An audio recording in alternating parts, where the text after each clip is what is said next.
Welcome to Mission Evolution Radio Show with Gwilda Wiyaka, bringing together today's leading experts to uncover ever-deepening spiritual truths and the latest scientific developments in support of the evolution of humankind. For more information on Mission Evolution Radio with Gwilda Wiyaka, visit www.missionevolution.org. And now, here's the host of Mission Evolution, Miss Gwilda Wiyaka.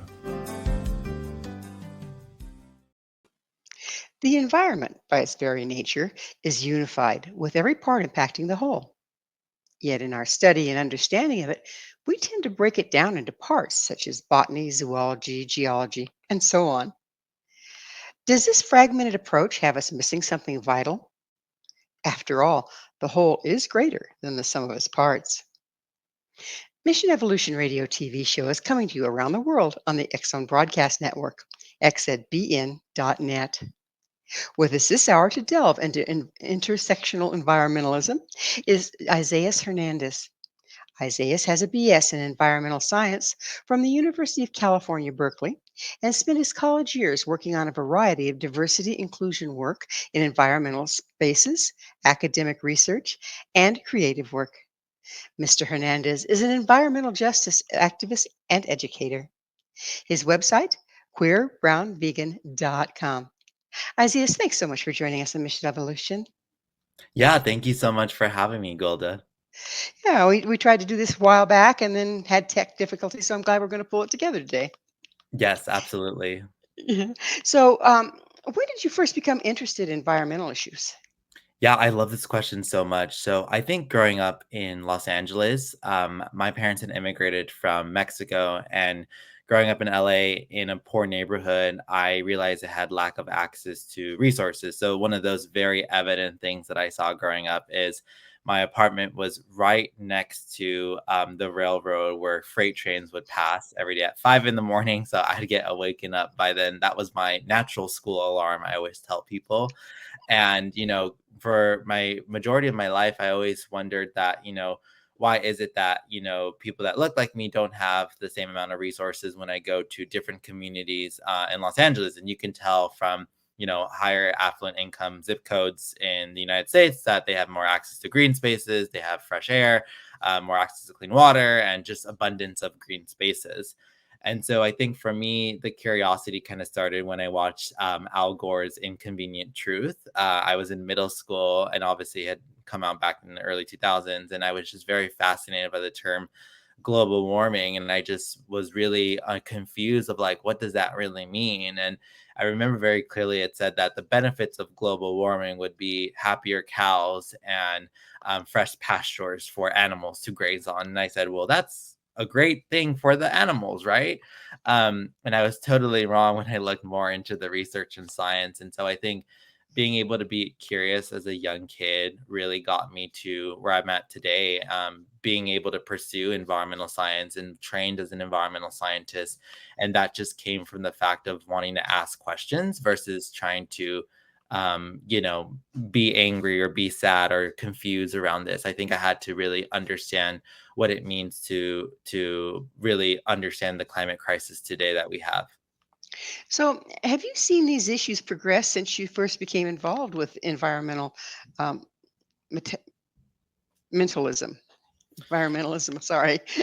Yeah, absolutely. I think that when we talk about extreme weather changes, there is no doubt that whether people agree or not of the phenomenon or the incidence of climate crisis, everyone can agree that yes, summers have gotten hotter. Some people will say it's always hot during the summer, which is true. It's a season, right? During the summer, you're expected to have higher temperatures. But when you're looking at the global average mean temperatures of throughout the years, we could see sudden increases. And one of those evident things that I see, right, and where I grew up in my neighborhood is that I grew up where the highest it would get during the summers was maybe late 90s or 104 degrees Fahrenheit. I know that we use Fahrenheit here in the States, so a little bit different from others. And I remember now my parents have to use the AC. We didn't grow up using the AC. My parents were totally against it because they were like, they don't want to pay more for the electricity bill. And two, it's like a waste of resources that they would set. But now it's so unbearable in the summers that they have to use it almost every day. And so when we look at it through a more different angle, like we have to look at it through the energy costs. More and more Americans and even people globally are spending more money on energy bills because they simply cannot afford it. And it's no longer enough to say set your thermostat at 73 when you're living in an environment that's going to reach 100 plus degrees Fahrenheit.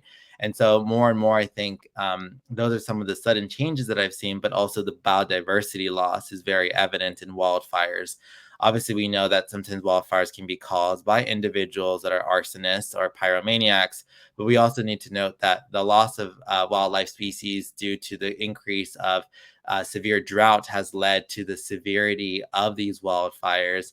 That's leading more pressure on it. And the last thing I would just say is that when you look at insurance companies, they are no longer insuring homes in areas that are known to have high rates of environmental disasters, whether that's flooding, wildfire seasons, tornadoes. So more and more, we're taking note that if these companies are not insuring homes, how are people supposed to be living in their homes with safety?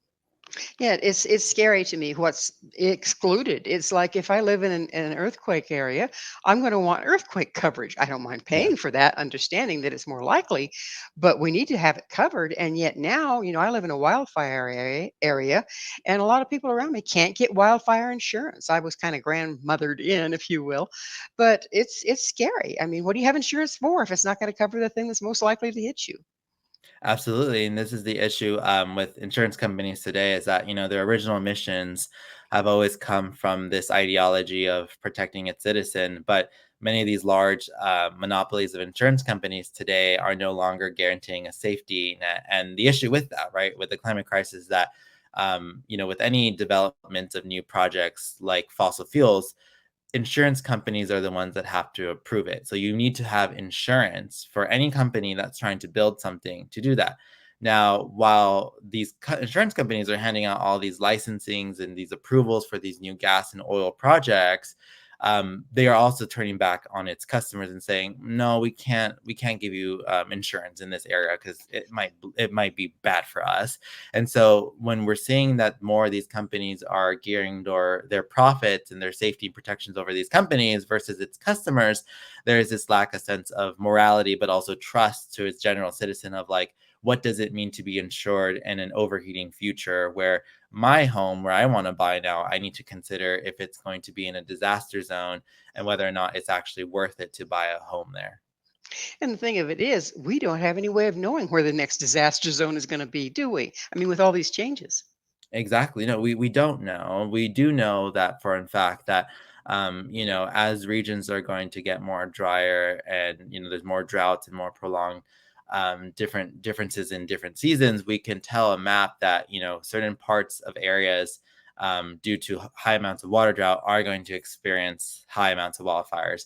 If you look towards the Middle West and the Midwest in the United States, like Minnesota region and like Chicago, they're labeled now as climate refuge states, and climate refuge states are basically areas or environments where with the extreme amounts of temperatures rising in our changing environment, that they are more likely to be resilient to kind of manage or mitigate some of those effects. And that's only because of their proximity and their access to fresh water. Canada, right, has a lot of fresh water and lakes everywhere. That's what it's known for. And the Midwest is kind of similar for that, as water is becoming a more precious and natural resource for our communities. And then there's the living on the coast issue. Okay, what's more beautiful than opening your window and listening to the ocean all night until it's not so fun because here comes the global warming. The waters are rising. The weather is getting more increment, and all of a sudden it's not you're not safe there like you used to be. And yet there's all these homes and all these people, and all of a sudden they can't get insured. So it looks like a huge problem to me. Yeah, absolutely. And I think some of those policies to help mitigate that in the United States is, for one, to ensure that these insurance companies are actually being held accountable by its people by promising to its customers that it's no longer investing in some of these developmental projects. But the second thing is to make sure that those insurance rates stay the same. And stay stagnant because one of the biggest issues, right, even though people are insured, insurance rates continue to rise every year. And so that puts in for different people that are signing up for insurance recently, or those who have been locked in for a time amounts of years for their previous contracts. Some of those contracts are already expiring, or they're going to have to be renewed. So how do we make sure that these companies are listening? There are a lot of other companies out there that are creating insurance companies based on climate policies and climate safety. I don't know the names, but I'm not going to shout them out here. But I do know that there's a lot of other insurance companies out there that are trying to redesign that system for a healthier and happy society. Well, I know that one of the problems they've been facing ever since COVID is the cost of materials for a rebuild. Okay, if you have replacement insurance has gone up, so somebody has to eat that somewhere, and it looks like the insurance company thinks the homeowners are the ones, right? Yeah, absolutely. And this is the issue with, right, when we look at it through a global supply chain issue, is that all the natural resources have gone up since the pandemic. Obviously, one we can say is like inflation and, monopoly greed. But the second thing we can talk more about is how finite these resources are. So when we have more privatization of these certain natural resources that are in different countries, typically in the global south, that are then sourced to us in the global north. Obviously that's a price point there, but two, how sustainable is this methodology? New buildings today, right, have to follow these different new codes, specifically materials. And one of the biggest issues that we have in the building industry is that we can't really upcycle a lot of the materials that are used. So like if Well, we're going to have to take a commercial break. Isaias and I will return very shortly, so don't you go away. This is Mission Evolution, www.missionevolution.org.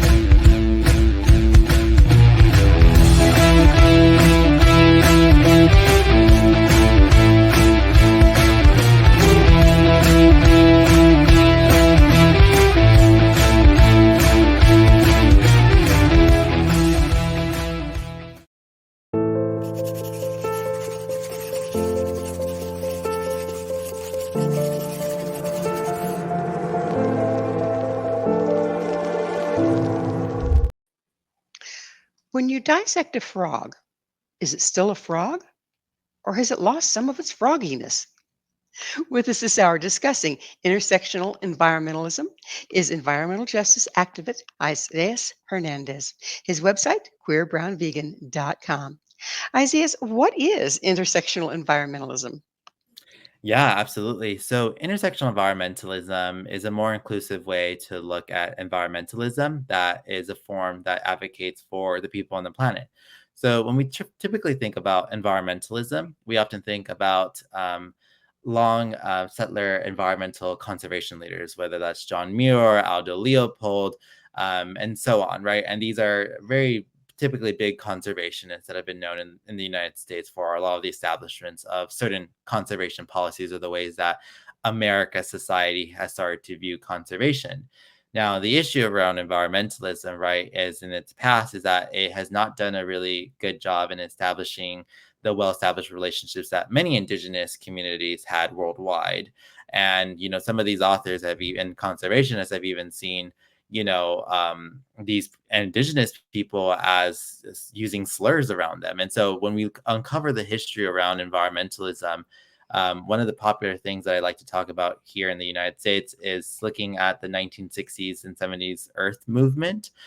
Typically, it was noted that many of these environmentalists and people that were involved are typically upper middle class white environmentalists. Now, that's not the issue about the race. What was the issue is that some of the policies when they were brought around clean air, clean water, access to clean homes that were removed from toxins that typically Black, indigenous, people of color, or people in poverty or rural areas were living in were exposed to these types of things. However, it wasn't really an attractive way to build a coalition or to get people invested. Now, when we look back at what was happening during that time, we have to talk about segregation. We have to talk about redlining. And so with redlining is one of those examples where, a lot of people that were coming from World War II veterans, they were trying to buy homes and they were promised by the government and the banking agencies and the city governments that they would let them buy homes. However, a lot of these veterans that were, marginalized people were unable to buy certain homes and certain properties because they were segregated off for only white neighborhoods. And so what happened is that these communities then ended up having to move into these, rural areas or other areas that were already environmentally contaminated by a lot of industries. And there's this conversation of like, what came first, the chicken or the egg? And it's like, what came first, the poor person or the toxic industry? And in reality, no human being should be living in a toxic environment, right? And I think it is very and unique to understand that intersectional environmentalism is a more inclusive way to talk about it. And it was coined by Leah Thomas, a Black environmentalist, to really describe her experience as never really feeling a part of the community, even though she studied environmental science, she did research, she worked with all these communities, but still felt that there was a lack of acknowledgement of how do we talk about race and history in a ways that it helps us illustrate us to make us a better environmentalist. And so that's something that I always preach on. So the problem is pretty many faceted, isn't it?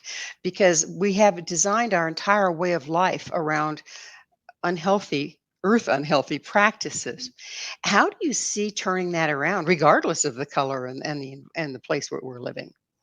Yeah, I love this question. I think we need to really deconstruct uniformity mindsets that really uphold monocultural values. So, like, one of the most easiest ways I tell people is like, in America, we are very obsessed with green lawns, straight, clear cut lawns. And I tell people, waste of water resources. You could save money by getting rid of your grass lawn, which is something that's very appealable for a lot of Americans when you save money. And the third thing is to promote diversity of flourishing. So changing your own ecosystem very easily. If you're someone with a house and wanting to develop a garden in your backyard, building a compost, really developing these types of local systems is a really huge way to really promote a more ecologically well-being. When we talk about a well-being economic system, one of those like really funniest examples that is used is like Finland, right? Finland is noted to be one of the most happiest places on the world. And I have friends who are from Finland and they kind of laugh at me when they hear that factoid because they said, it's, I guess it's true to a certain extent, right? Because their government invests in the people, they invest in these community public resources. So I think when we're looking at it through a policy side, right? How do we make sure that public service systems in America are actually serving people, like free lunches for kids? I'm for that because that's my tax dollars that is going to fund the next generation. Public libraries, funding libraries should not be political. It should be a part of a free, open access knowledge. And I would say the last thing too for people to really promote this earth well-being society is know your neighbor. It's been reported that when you don't know your neighbor, you're more likely to feel isolated, but you're also less likely to survive an emergency. And that cannot just be a climate disaster. It could be some type of like health emergency. And it's been found that when you know your neighbor, your chances of survival, your chances of safety increases. And I think we've become a bit polarized and a bit separated from, our individuals and our societies. That how do we make sure that younger generations are making sure to greet the person down the street, say hi to the cashier, thank Well, your registry person. well, Isaiah, they have to put down the phone first. Yeah, yeah. So it seems like the thing that hooks us together supposedly is actually segregating us. I want to ask you, one of the major issues is farming practices, right? And it'd be lovely to go back to the indigenous ways, but there's way too many of us on the planet now. Is there a third option for the way we're growing our food? Yeah, absolutely. I think when we talk about the globalized food system, there are really strong cases of arguments for it to exist because we do, like you said, we have a large population, most Americans and most Canadians to source their food at a grocery store. Not a lot of us go to farmers markets to source locally. Well, we wish we could do that. That would be amazing. But I do think that when it comes to looking at specific industries, one of those largest emitters is meat and dairy. Not only is meat and dairy, right, large amounts of emissions coming from, it's not coming from cow burps, coming from cow farts, methane emissions. They contribute a large degradation to soil erosion, to water erosion, and also air pollution. So if we're looking at these industries one by one, is that I don't think I'm advocating to take Americans' meat or access to, their dairy away. What I'm saying is that we've given them so much subsidies for them to continue to exist, and the surplus amount of waste that is generated from this industry, and the amount of listeria outbreaks and other salmonella poisoning that's happening with these products, it needs to be downsized. It needs to be reduced. It needs to be reintegrated. I think that there's industries like here in California where we produce 1/3 of the world's, I think the U.S. food supply system is almond farm. So I talked to actually almond farmers, and I did a project with them this year where they talked about how, almonds get really bad raps because they used to say that they used to flood their orchards back in the 1970s and 80s because they thought flooding them was the best way. Now, through sustainability practices and working to form a sustainability board, they found micro irrigation to not just reduce water usage, but to reduce it to at least 30%. And an additional 10% was found the last 10 years with the existing technology. So I think that the technology sector plays a huge role in making sure that the ways that we're using these resources in our globalized food system can really reduce the emissions. But I think that when we're talking about destroying the industry, I don't think it's going to go away anytime soon. I do think Oh, that there's policies we can do. yeah, we might get pretty hungry if we try to destroy it altogether.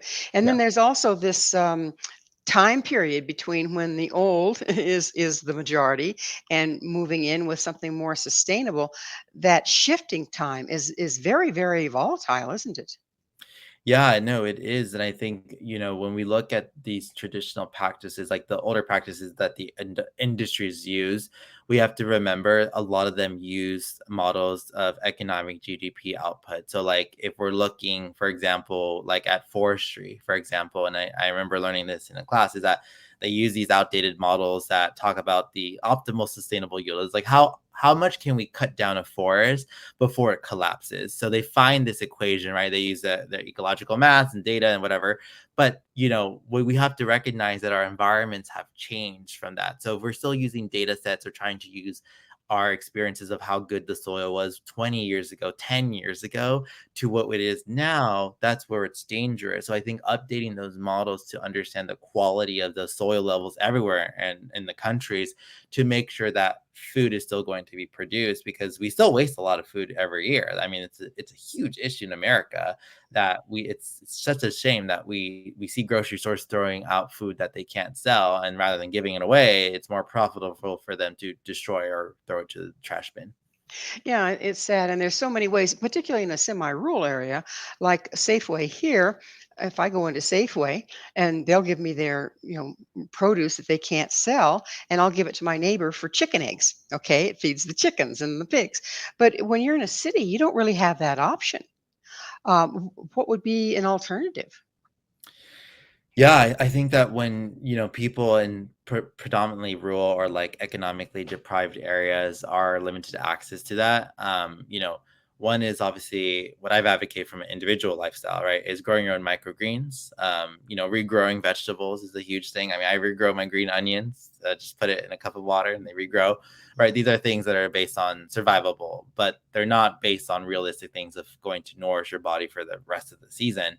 So I tell people that in order to kind of sustain themselves is like really working together with community to make sure that local food banks are being organized, or working with local grocery stores to see if they have a discounted aisle where they sell produce. Mhm. I know that this was common growing up in my neighborhood, even though I live in an urban area where, the store would have a discounted aisle, but it's like, we're going to throw it away, but it's discounted. So we can Well, buy it at a cheaper price. is that magic moment again? We're going to have another station break. Isaias and I will be right back to continue our discussion. Please stay right there. This is Mission Evolution, www.missionevolution.org.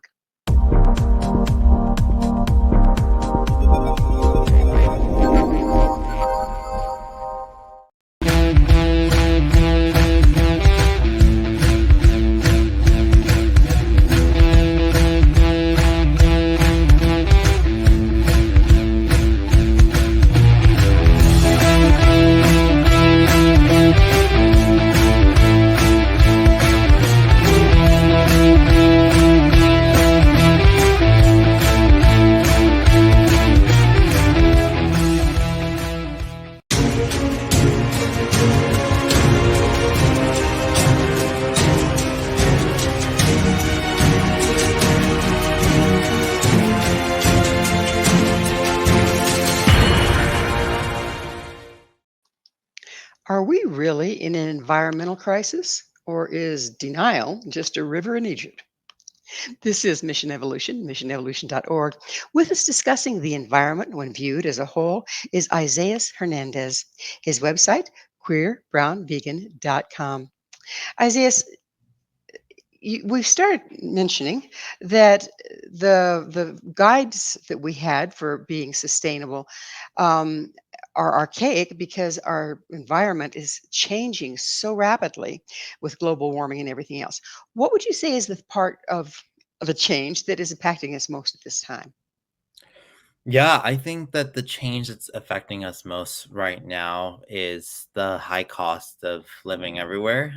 Materials and sources, as we mentioned, due to massive biodiversity loss that's happening worldwide, our global supply chains are increasing in terms of like their intensity to extract the resources. So, you know, typically in America, and this is more America, is like we have to pay for our health insurance. Health insurance is becoming more privatized. Equipment and materials are becoming more resourceful to do that.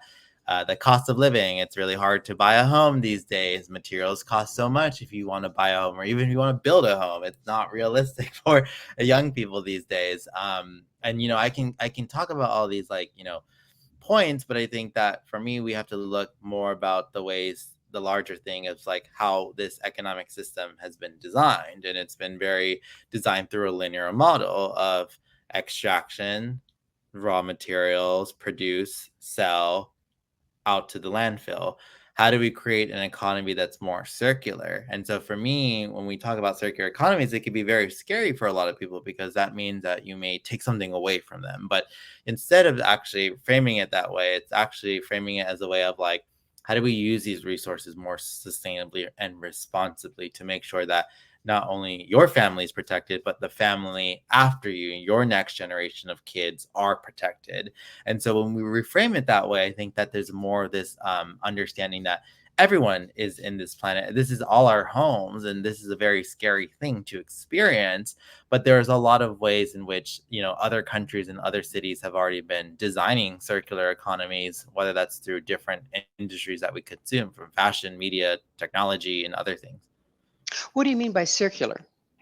Yeah, circular is a more like, oval shape. So like typically like when we think about the ways that we get our items, right? Let's talk about the grocery store, for example. Someone grows your potatoes, that laborer does the work to do it. They then put it to a truck. That truck is shipped hundreds of miles to your grocery store. Then it's unloaded and then you purchase it. What a circular economy is more saying is like, okay, what if we actually don't sell that much and actually cut the distance in half? So let's say, oh, well, why can't we sell it locally here in this area that's within 10-15 mile radius of the city? Or why don't we actually make sure that we're only growing certain amounts of produce during certain seasons? Like there's no like why do we have avocados all around season nowadays? Back then it was like they were expensive during season. So I think really readjusting to those prices and restructuring those systems could really help on that end, but also help the consumer. Well, there's also a lot of talk about empty harvest in that the earth where we farm has been basically stripped of a lot of nutrients by our farming practices. Um, and if we have an empty harvest, that means we're having to eat more to get what we need to sustain us. So, is there some way, or have you been looking into how can we circumvent to where we aren't being fed chemicals, we aren't being fed from ground that has no nutrients to put into the plant itself? There's all sorts of deficiencies developing as a result. How do we shift this? How do we encourage that?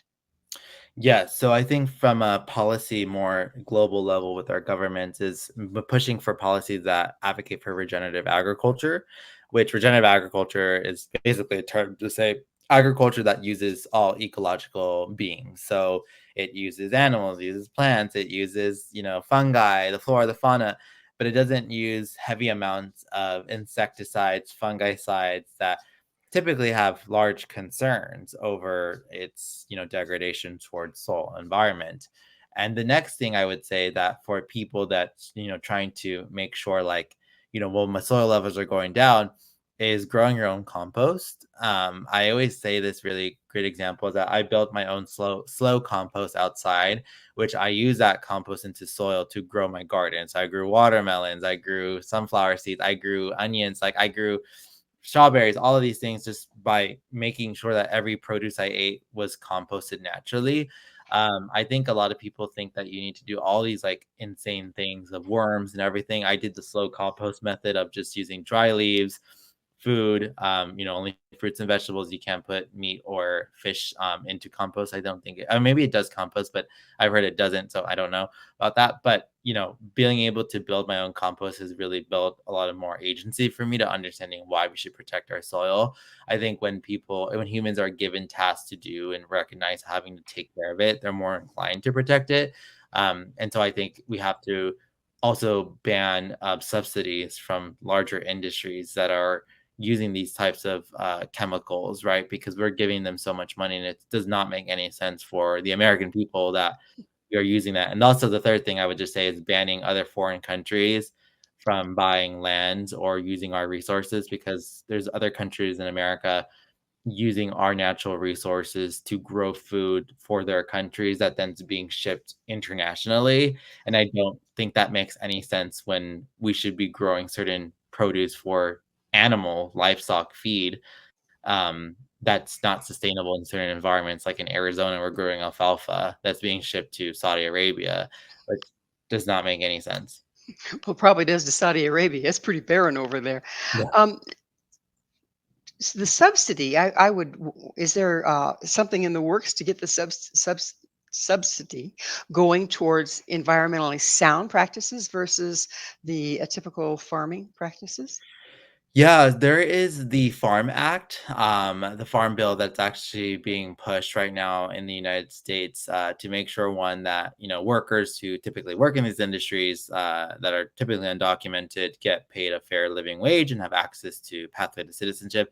But the second thing is more to make sure that these industries like meat and dairy have limited amounts of money and funding that's going to them. Unfortunately, due to lobbyists and these conglomerates of these companies, these are companies that actually have billions of dollars behind them, and they're not willing to obviously lose money for their stakeholders. So I think making sure that we can not ban lobbyists, but to make sure that we can influence lobbyists to think differently, that are not hired by these companies, to make sure that they influence our politicians.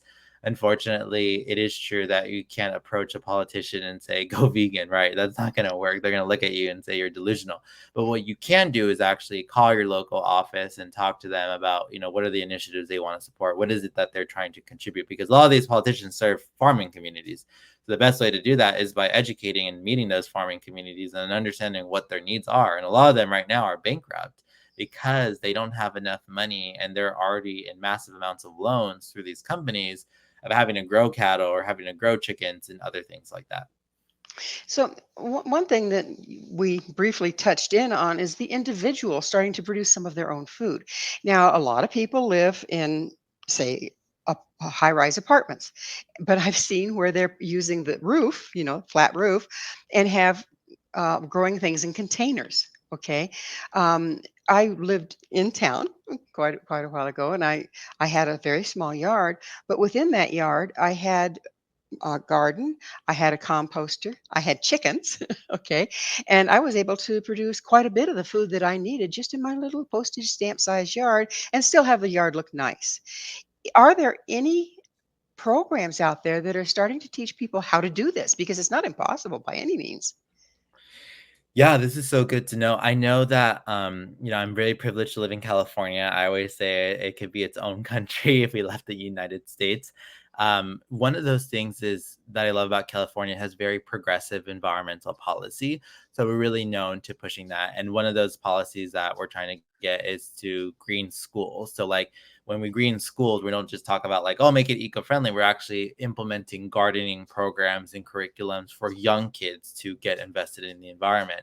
The second thing I would say is that there's a lot of community garden spaces that are being reclaimed. So a lot of communities are coming together to buy plots of lands for the community to have that access to green space and to grow their own gardens. I think that's another way from a just local people to people level.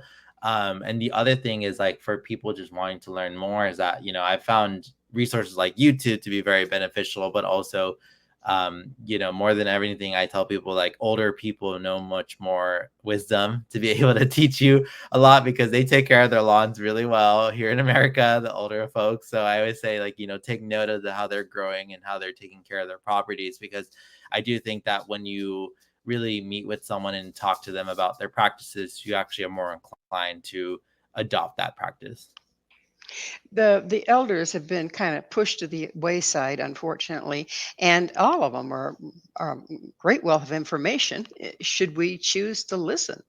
But the fact remains that we have way greater numbers now than we did 50 years ago, and the practices that we've developed are not putting nutrition in our food.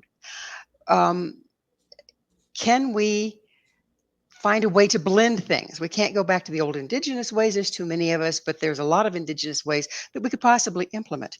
Have you looked into this at all? Yeah, I mean, I think there's a lot of, when we talk about traditional ways and the new, quote unquote, new world ways, we have to understand, like, okay, well, if we don't want indigenous led solutions, how do we make them at the forefront? And a lot of that is actually looking at the different ways that companies have started. So, like, there's like a really great company, for example, like called Native Renewables. It's from the Navajo community, and they power indigenous communities with solar power. And Oh, that's well, obviously, oh, we're going to have to power this show with yet another commercial break. yeah. But please stay with us as Mr. Hernandez and I continue to explore environmental education and social justice. This is Mission Evolution, www.missionevolution.org.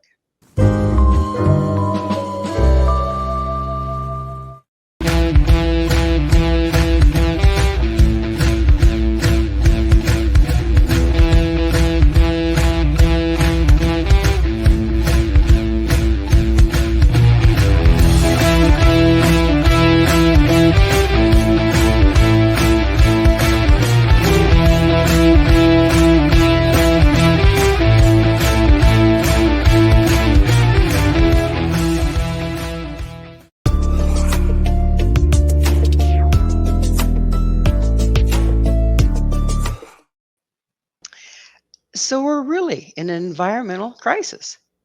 Now what? This is Mission Evolution, missionevolution.org. We're continuing our discussion with environmental issues with Isaias Hernandez. His website, queerbrownvegan.com. Isaias, the term environmental crisis sounds like it's an emergency, and I would have to say it probably is. But it sounds like implementing the things that we need to implement to move back to a more sustainable way of growing food, et cetera, is time consuming. I mean, it's, we're way on one end of where we want to be as far as our practices go. How can we get the two of them to blend? How can we move fast enough to have an impact on the environment before it's too late and still be feeding our people? Yeah, absolutely. I think when we talk about environmental crisis, I love to use this terminology from my mentor, who's also based in Canada, the term evidence-based hope. So I tell people that when we talk about evidence-based hope, we're looking at factual science and solutions that are happening on the ground. It's easy for us to go on any news site and we're like, we see doom and gloom everywhere. Like, this is burning, Canada's on fire, LA is on fire, this flooding happened, this tsunami happened, and we can get overwhelmed by it, right? But when we actually understand that a lot of the solutions that are happening, whether that's scientists, policymakers, activists, young people creating their own like farmers markets, like, when we seek to find those solutions, we'll realize that that's the thing with hope, is that sometimes we are blind to it. We don't see it because we're so consumed by, like you mentioned too, by sometimes our phones that keep us away from those actual evidence of seeing from our eyes. And so I think that for me, in order to really balance these types of crises that we're facing today, is give and take, right? So like understanding that every moment that you breathe in this life is how do you want to give back? And that's the reciprocal relationship that all of us have been taught, like all humans have been taught to be in reciprocity with each other, is that, we don't just, as humans, we don't just like isolate ourselves and, separate ourselves. We help one of each other. We help our neighbors. And so I think in order for us to tackle this crisis is understanding like how can we amplify the solutions, the people that are doing the work. And I think a lot of us, right, can be like, I just work a 9 to 5 job, why should I care about the crisis? I'm trying to pay for my kids' health or my education.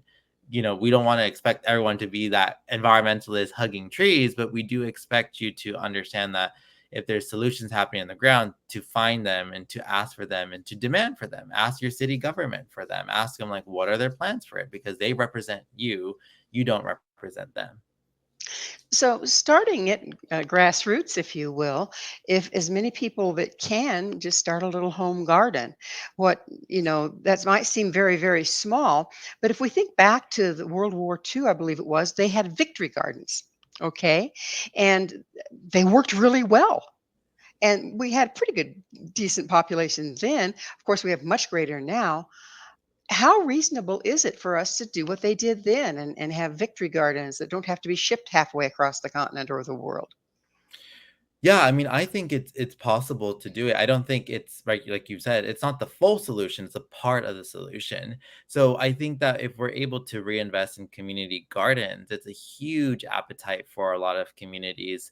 It's being done here in the United States, where in a lot of communities, like in Detroit, for example, where there's large industries that have left due to, industries being outsourced to different countries. A lot of these communities are typically Black and low income, and these community members have come together to build gardening spaces to feed their people. And I think that's something where we have to acknowledge that there's different conditions and soil levels and qualities have changed over the time. But at the same time, when we take care of the garden together collectively, because having a garden is a lot of work, it takes a lot of time. We can create that type of change. I really hope we can because, when everybody rallies together, and that was a perfect example of it, the Victory Gardens, when everybody rallies together around this, people are very creative and can come up with solutions you wouldn't dream of as long as we're not sitting in the victim stance, right? Mhm. So it's that time in the show when I get to ask you, Isaiah, so what's your mission? Yeah, my mission is to really provide equitable environmental literacy for people. It's to really make it accessible and culturally significant for a lot of people worldwide because at the end of the day, education is the stepping tool for us to become better people. And we all have that one teacher who has inspired us to do the work that we do today.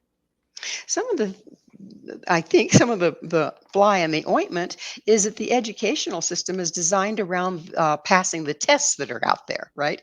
It's not designed around what a person really needs to know to get along in the world. They don't teach you how to balance a checkbook. They don't teach you how to garden, and the list goes on and on and on.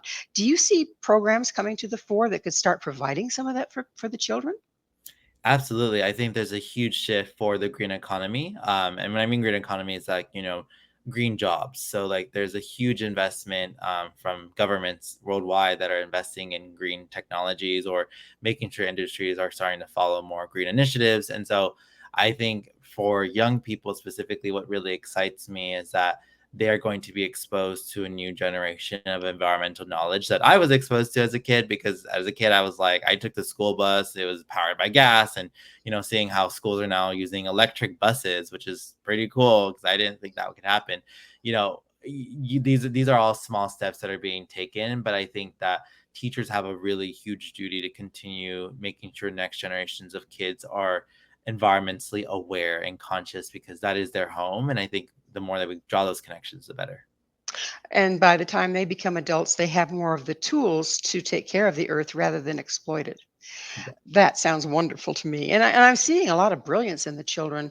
My daughter teaches preschool, and she calls it planting roots because she teaches them how to garden from the seed all the way to making spaghetti sauce out of the uh, tomatoes. And if they start that young with the appreciation of the cycle of life, the cycle of growing, isn't that a leg up for all of them? Yeah, it's totally a leg up. And it's also when you teach kids more interactive experiences, on how to take care of living systems or interacting with living materials or the non-living like clay, sand. These are all textures and things that I was a kid when we were exposed to these types of activities. And obviously it seems like a rarity these days because kids are hooked onto the iPad sometimes. And I think it's really important for us to remember teachers must be funded to create these programs because they're heavily underfunded. They don't get it. They have to sometimes use their own money to buy these supplies. So, how about again the parents' responsibility? The school can only teach so much. Is there support groups now? I know there is for homeschooling people, but for people just to fill in what they aren't getting in their schooling. Are there some programs now that can help educate parents to educate their children? Yeah, there's really great resources on YouTube around climate change education, but the other main source I would say is like there's a Climate for Parents Future. It's like an organization that basically prepares parents to talk about the environmental crisis, but it gives them resources to really navigate. Because I think a lot of parents struggle with trying to deal with their kids that have anxiety over the future of the planet, and this is just like they have fear of like whether they will have a living home. So I think there's a lot of great resources that exist online that they do today, and also a lot of online group chats that exist. So, from your viewpoint, okay, what's your vision for the future of our environment with these programs starting to be implemented? What do you see for the future? Yeah, I see in the future for these programs to be involved and implemented in our governments is one is more accessible transportation through this. Two is like the increase of ecological awareness and education programs where schools are rewilding their own campuses. They're promoting biodiversity. They're creating these sanctuaries for animals and that have homes now that they can live there. And three is like, access to being able to become young scientists. So, like making sure that these young people are not just equipped with the creativity and value in mind, but understanding why it's important to record data and science because data and science actually helps us inform policy and also informs our decision of understanding the issues rather than trying to base it on something that you learned online or you read an article online and it said this. So I think that is something science literacy is so important. Absolutely, and understanding the scientific method. Even we can apply that anywhere with great results if we're taught how to use it. And it seems to me like we aren't taught how to use that very well in the grade school, high school era.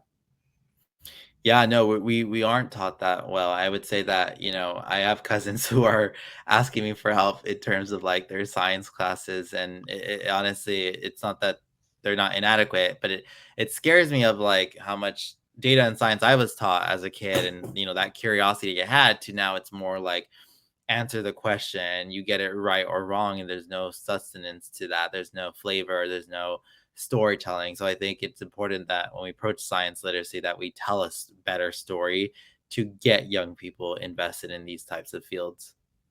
I couldn't agree with you more. And it seems like the as we educate, either parents doing it or the school system under different guidelines that start to do it, the more any individual is involved with the net way not life works on the planet, the healthier we tend to be emotionally, mentally, and spiritually. So I see a win-win, don't you? Yeah, no, I agree too with that. That they found cities. I mean, there's literally documentaries on media sites that talk about how areas where people have good well balance of lifestyles have longer lives. So they typically live in areas that are filled with green spaces. They have good social community Absolutely. life. Well, So unfortunately, I say as time has flown, but we are out of it. yeah, Thanks so much for coming on the show. thank you so much for having me. Our guest this hour has been environmental activist and educator Isaias Hernandez. To find out more about Mr. Hernandez, his works, and teachings, visit his website, queerbrownvegan.com. This has been Mission Evolution with Gwilda Wiyaka. For more information or to enjoy past archived episodes, visit www.missionevolution.org. But really, the most important thing is join us right here next time. This mission will continue, bringing information, resources, and support to an evolving world.